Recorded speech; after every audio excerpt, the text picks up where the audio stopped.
Good morning. Boy, that was an abrupt stop with the music. Wasn't that crazy? Isn't it interesting how when there's a disruption in what's normal, it feels different?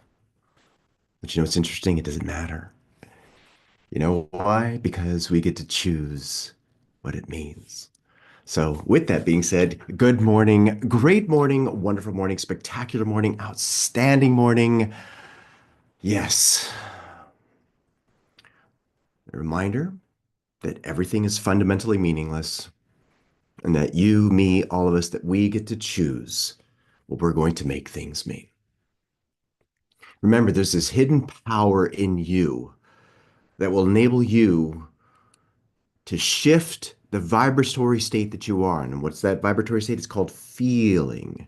Feeling, just as Neville Goddard shares, is the secret. And that's the attractive force in your life. When you attract stuff into your life, it's because you're in harmony with it, positive or negative. The whole point being is that that vibration is something that you can control if you'll just manage what's happening in your mind. Remember, it goes in this order from thoughts to feelings to actions to results. The way you deal with shifting the feeling is by engaging with your higher mental faculties, by choosing ideas and then strengthening your imagination, your perception, your reason, your will, your memory, your intuition. And then from there, through the use of that, guess what changes? You'll be able to change your life. You'll be able to deliver this if you'll just allow yourself to imagine this, to be loyal to this unseen reality. See, that's something that's happening in your mind. As within, so without. You literally become what you think about most of the time. And you get to choose what you think about most of the time. Now, if you don't like how you've been thinking most of the time, remember that is a habit. Well, you can change it. Remember, change your habits, change your life. Write that in your notes. Change my habits, I change my life. That's where the change needs to be.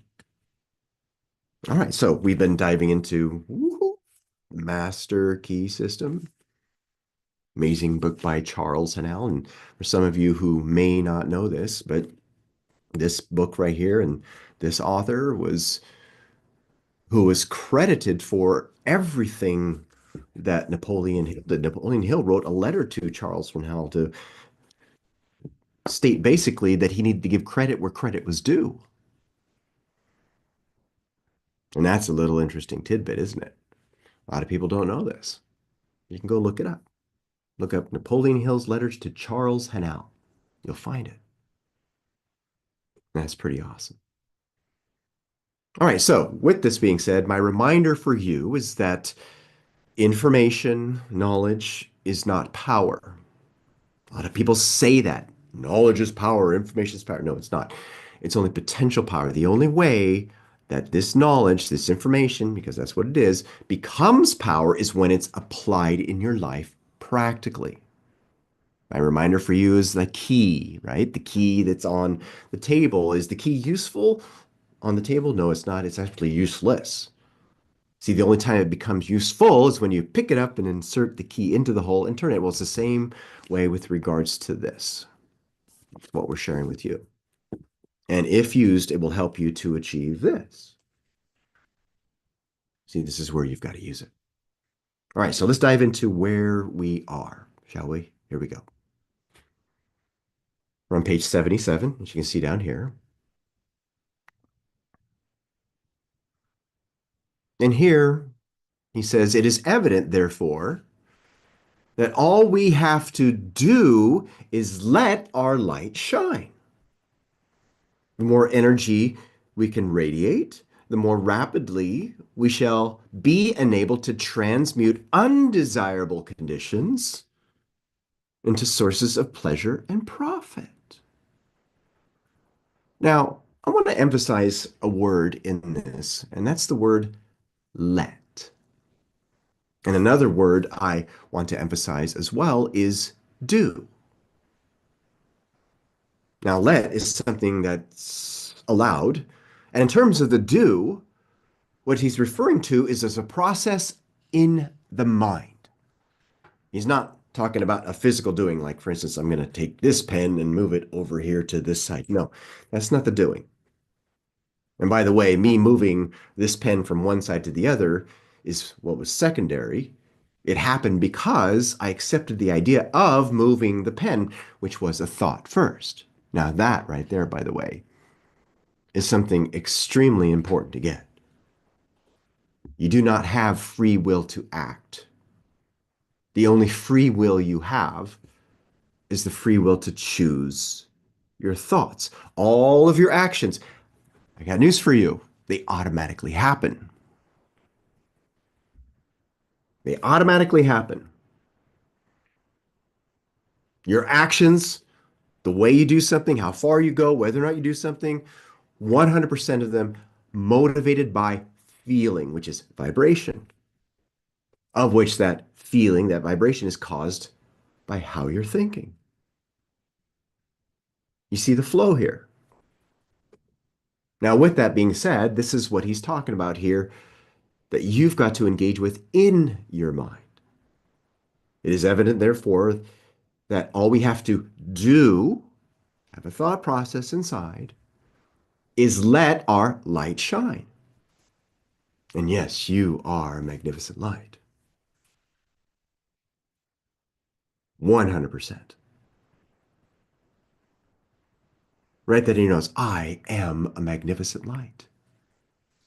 You have that in you, but you have to let that shine.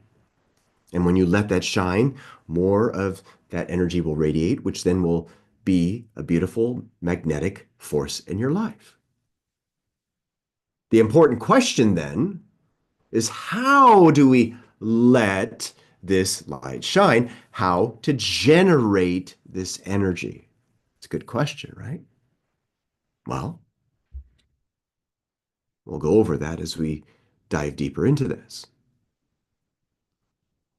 Non-resistant thought expands the solar plexus. Remember, he's referencing the subconscious mind.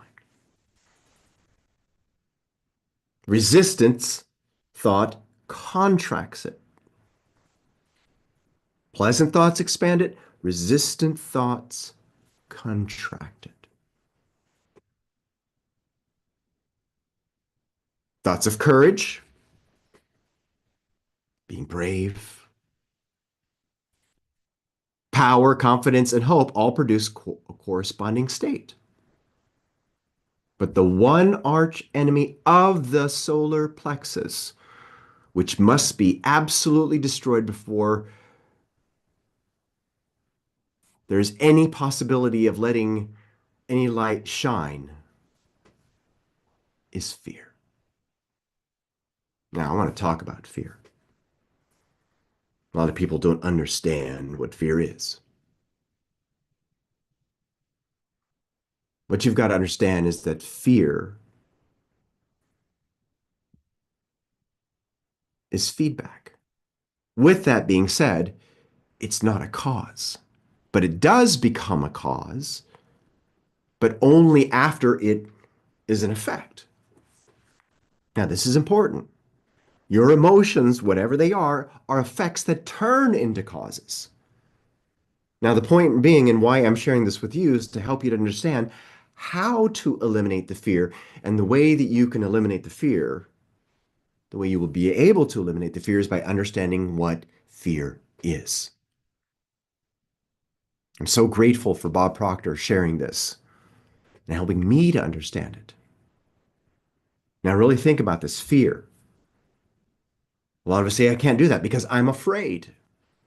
Maybe you say that, right? Nod your heads. Can't do that. I'm afraid. I'm afraid to say this. I'm afraid, blah, blah, blah, blah, blah, right? But when you think about it, why are you afraid? And see, most people